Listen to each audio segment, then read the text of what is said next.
हरि बोल। सभी वैष्णव के चरणों में मेरा सादर दंडवत प्रणाम। आज पुनः एक काफी दिनों के बाद में आपकी सेवा में उपस्थित हूँ। दिव्य पारमार्थिक रत्न इस दिव्य ग्रंथ का पाठ लेकर। पिछले कुछ दिनों में हमारी वृंदावन यात्रा थी, गुरु महाराज के साथ में संग मिला, उनकी कृपा बहुत सारी मिली और फिर से हम लोग आप सबकी सेवा में तैयार होकर आए हैं। तो पिछले जो सत्र हमारे हुए थे उसमें हमने पढ़ा था परम गुरुदेव के बारे में, कालना में स्मार्त ब्राह्मणों की आपत्ति जो निर्माण हुई थी। तत्पश्चात एक प्राध्यापक का दीक्षा का आग्रह और जो परम गुरुदेव ने लीला की थी, विशेष करके एक नारियल के वृक्ष के लिए जो प्रायश्चित उन्होंने किया था, उसके बारे में हमने पढ़ा था। आज हम पढ़ेंगे श्रील गुरुदेव के द्वारा मुझे यानी हमारे प्रिय गुरुदेव को गृह त्याग की आज्ञा एवं उनके सानिध्य में गुरुदेव के जीवन का शुभारंभ, जो वैभव 35 है। हमारा पाठ शुरू करने से पूर्व हम लोग प्रार्थना कर लेते हैं, तत्पश्चात हमारा पाठ शुरू करेंगे।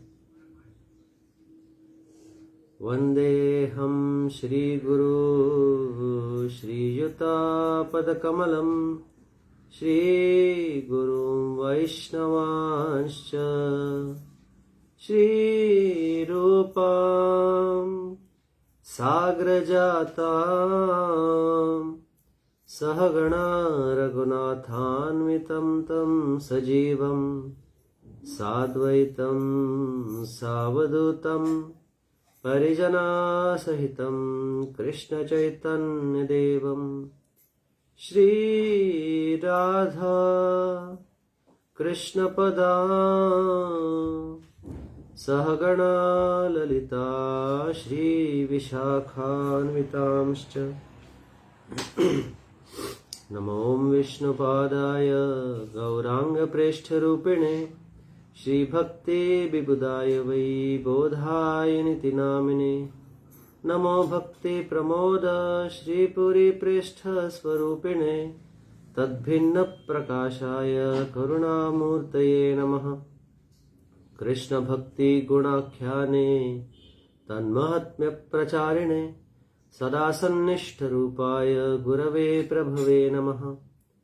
प्रभुपाद रतिश्चैव श्री गुरु प्रेम सेविने विश्वे गौरमनोभीष्टं हरिर्नाम प्रचारिणे। नौमि बोधायनं देवं कृष्णशक्तिस्वरूपकं प्रभुपाद प्रियकान्त श्रीपुरी पृष्ठ सेवकम्।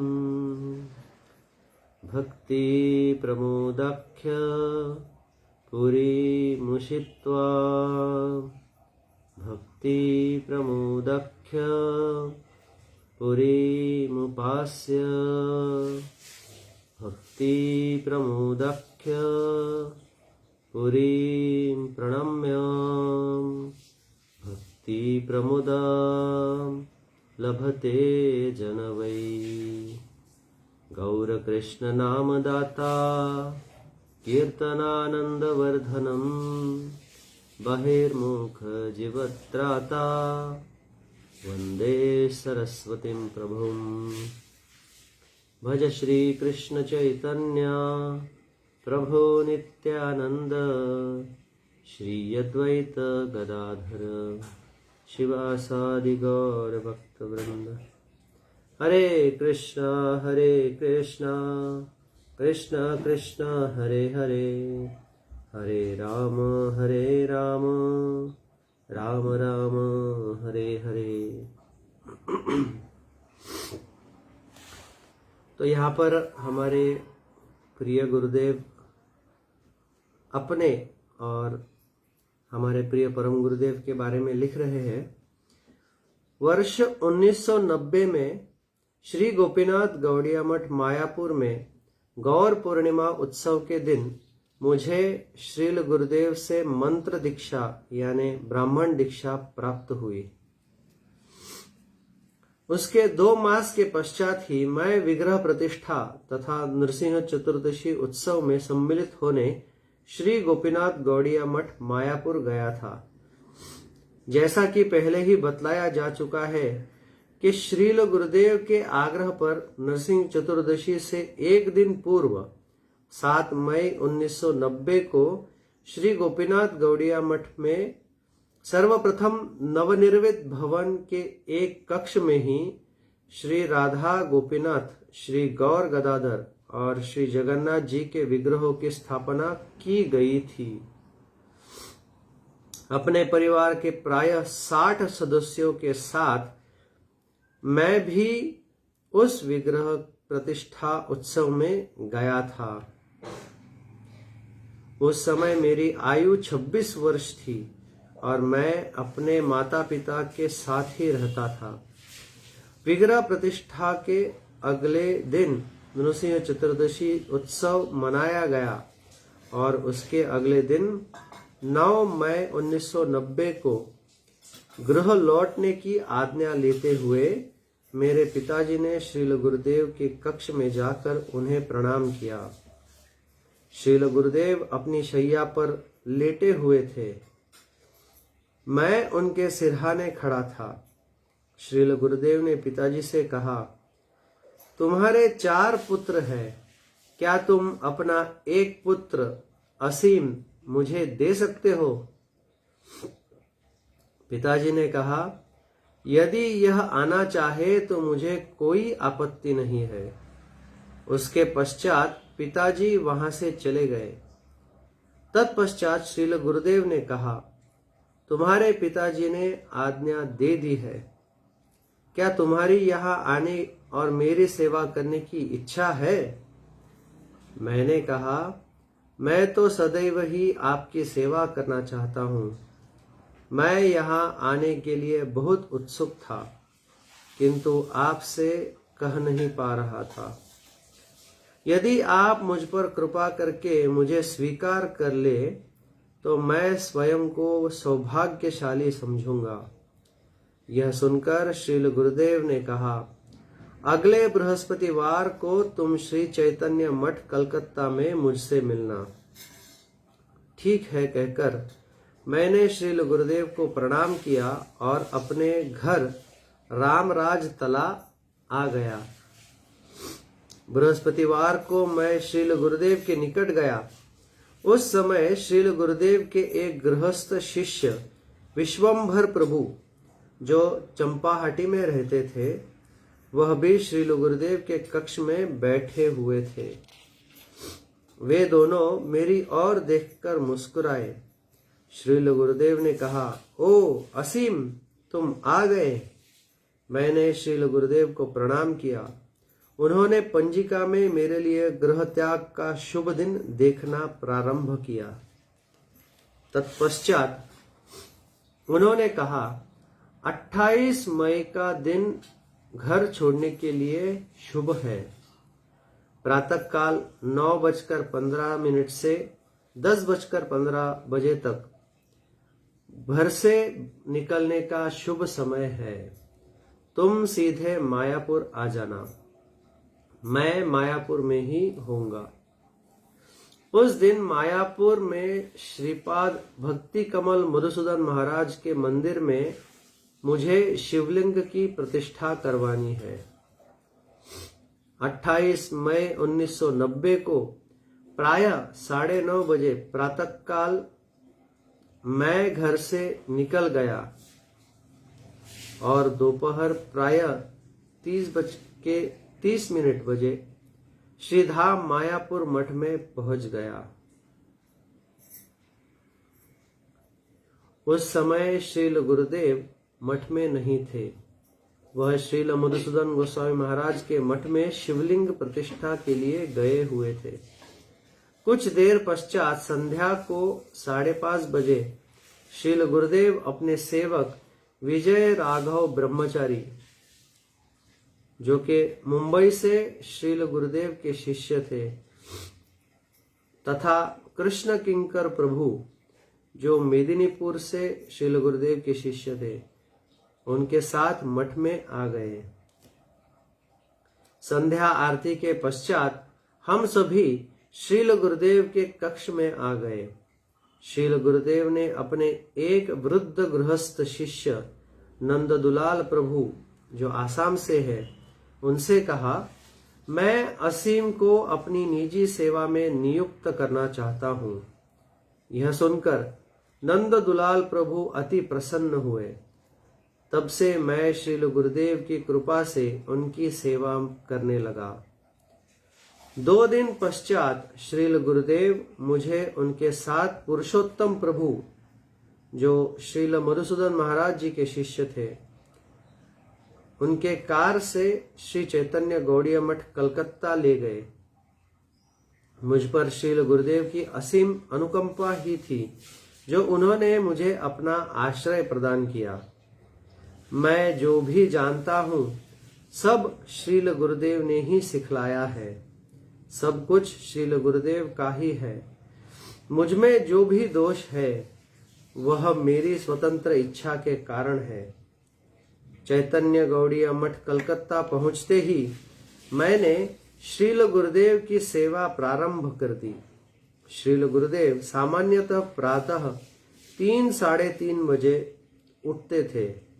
उठकर वह गंगाजल से आचमन करके अपनी तुलसी माला से हरिनाम जप करना प्रारंभ कर देते थे। वह अपनी शैया पर गोल तकिए का सहारा लेकर बैठते थे। वह अपना एक घुटना अपनी छाती की ओर मोड़कर उस चरण को शैया पर रखते थे और दूसरा चरण, पहले चरण जिसका घुटना छाती की ओर मोड़ा था, उसके ऊपर रखते, जिससे दोनों चरण के बीच 90 डिग्री के कोण की दूरी स्थापित होती थी। इस प्रकार वह प्रतिदिन 7 बजे तक हरिनाम जप करते थे। बीच में प्रातःकाल 4 बजे केवल मंगल आरती के लिए 5-10 मिनट के लिए विश्राम लेते थे। प्रतिदिन प्रातःकाल 4 बजे मैं उनके कक्ष में ही मंगल आरती करता था। मंगल आरती के समय वह प्रतिदिन मुझसे पूछते, प्रारंभ कर दिया? तदनंतर वह हरिनाम रोककर अपनी शैया के बाईं ओर से उठकर श्री विग्रहों को प्रणाम करते और उकड़ू बैठकर हाथ जोड़कर आरती दर्शन करते थे। मैं भाले गौर गदाधरेर आरती निहारी आरती गाता था। आरती के पश्चात श्रील गुरुदेव पुनः अपनी शैया पर पूर्ववत बैठ जाते और 7 बजे तक हरिनाम जप करते। तत्पश्चात वह स्नानादि सभी दैनिक क्रियाओं से निवृत्त होकर विग्रह पूजा के लिए बैठ जाते। श्रील गुरुदेव के निकट एक गद्दी थी, जिस पर वह अपना ऊनी आसन बिछाकर बैठ जाते थे। पहले वह आह्निक गायत्री करते, तत्पश्चात विग्रह पूजा करते थे। श्रील गुरुदेव कम से कम 1 घंटा 45 मिनट तक आह्निक गायत्री करते थे। तत्पश्चात स्वयं शालिग्राम शिला, गोमती शिला, गिरिराज शिला तथा गोपाल विग्रह का पूजन करते थे। सेवा में असमर्थ हो जाने के कारण बहुत से भक्त दिन पर दिन श्रील गुरुदेव को अपने शालिग्राम शिला और गोपाल विग्रह दे जाते थे। श्रील गुरुदेव सभी विग्रहों की सेवा पूजा करते थे। अंततः बहुत से शालिग्राम एवं गोपाल विग्रह मायापुर तथा कालना मंदिर में भिजवा दिए गए। विग्रह पूजा के समय श्रील गुरुदेव मुझसे गंगा जल, गुलाब जल और कपूर मिलाकर चंदन का लेप बनवाते। उन्होंने मुझे सेवा के लिए तुलसी दल प्रस्तुत करना सिखलाया। तुलसी दल का डंठल तर्जनी उंगली के पौरवे का 1/4 होना चाहिए। मैं सभी तुलसी दलों को गंगा जल से धोकर पात्र में रखता था। श्रील गुरुदेव एक एक तुलसी दल उठाकर उस पर चंदन का लेप लगाकर श्री विग्रहों को अर्पित करते थे। गुरु परंपरा के चित्रपट पहुंचकर उनके वक्षस्थल पर तुलसी दल लगाने की सेवा मेरी थी। साथ ही मंदिर के श्री विग्रहों के समान ही दिन में 4 बार श्री विग्रह को भोग लगाने की सेवा भी मेरी थी। श्रील गुरुदेव के कक्ष में उनकी शैया के पीछे सिरहाने की ओर श्री विग्रह सिंहासन पर विराजमान थे। श्रील गुरुदेव अपनी शैया के जिस ओर से अपने चरण रखते थे उस ओर कक्ष में 5 बाय 2.5 फीट का स्थान था। वहां एक मिट्टी तेल का स्टोव रखा था। श्रील गुरुदेव जगन्नाथ मंदिर पुरी में भोग पकाने की विधि से भोग बनवाते थे। किसी भी भोग में हरी मिर्च, टमाटर, गाजर आदि का प्रयोग नहीं होता था। लाल हरी मिर्च के स्थान पर काली मिर्च का प्रयोग होता था। सभी भोग सामग्रियां मीठी होती थी। मीठी दाल, मीठी चटनी, मीठी सब्जी इत्यादि। ऋतुफल भी अर्पित किए जाते थे। श्रील गुरुदेव तथा उनके श्री विग्रहों के लिए रंधन करना मैं अपने ज्येष्ठ गुरु बहनों स्निग्धा देवी तथा कमला देवी से सीखा था। यदि कभी चैतन्य गौड़ीय मठ का कोई ऐसा प्रकाशन संबंधी कार्य होता जिसे पूर्ण करने के लिए अति अल्प समय अवशेष हो तो श्रील गुरुदेव संपूर्ण रात्रि विश्राम नहीं करते थे। वह संपूर्ण रात्रि जागरण कर संपादन, संशोधन और लेखन आदि कार्य करने लगते थे। कभी कभी मैं उनसे कहता था, आप विश्राम नहीं करेंगे? वह कहते थे, हाँ, बस 5 मिनट में विश्राम करता हूं। ऐसा कहते कहते प्रातः के 4 बज जाते। मैं उन्हें बताता, नीचे मंगल आरती के लिए घंटा बज चुका है। वह कहते, ओ हरिनाम जप का समय हो गया। अंततः श्रील गुरुदेव संपूर्ण रात्रि विश्राम नहीं करते। उस समय उनकी आयु 90 वर्ष थी। इतनी आयु में यह बहुत कठिन था। श्री चैतन्य गौड़िया मठ में संध्या आरती के पश्चात सभी भक्तगण श्रील गुरुदेव को प्रणाम करने उनके कक्ष में आते थे। श्रील गुरुदेव भी उस समय हाथ जोड़कर हरि बोल कहते थे। किंतु जब श्रील भक्ति वल्लभ तीर्थ गोस्वामी महाराज, श्रील भक्ति विज्ञान भारती गोस्वामी महाराज, श्रील भक्ति सुंदर नृसिंह गोस्वामी महाराज अथवा अन्य वरिष्ठ सन्यासी गण श्रील गुरुदेव को प्रणाम करते तो वह अपनी शैया से उतरकर उन्हें पंचांग प्रणाम करते। यह देखकर मैं आश्चर्य में पड़ जाता था। श्रील तीर्थ गोस्वामी महाराज तथा श्रील भारती गोस्वामी महाराज श्रील गुरुदेव से कहते, महाराज आप हमारे गुरुदेव हैं, हम तो आपके शिष्य की भांति है, आप हमें प्रणाम क्यों करते हैं? श्रील गुरुदेव कहते, मैं आपको नहीं, आपके सन्यास वेश और श्रील माधव महाराज के पद को प्रणाम कर रहा हूं। मैं प्रतिदिन श्रील गुरुदेव का ऐसा दीनता पूर्ण व्यवहार देखता था। उनकी दैन्यता वास्तव में अतुल्य थी। एक समय जगन्नाथ यात्रा के 2 दिन पूर्व श्रील गुरुदेव, श्रील भक्ति वल्लभ तीर्थ गोस्वामी महाराज, मैं तथा अन्य भक्तगण ट्रेन से चाकदाह में श्री जगदीश पंडित के श्रीपाठ गए थे। श्री जगदीश पंडित श्रीपाठ मंदिर चैतन्य गौड़ीय मठ के ही संरक्षण में है।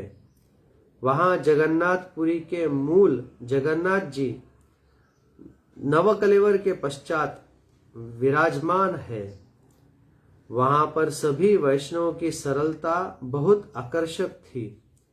उस मंदिर में निवास के लिए कक्ष नहीं थे।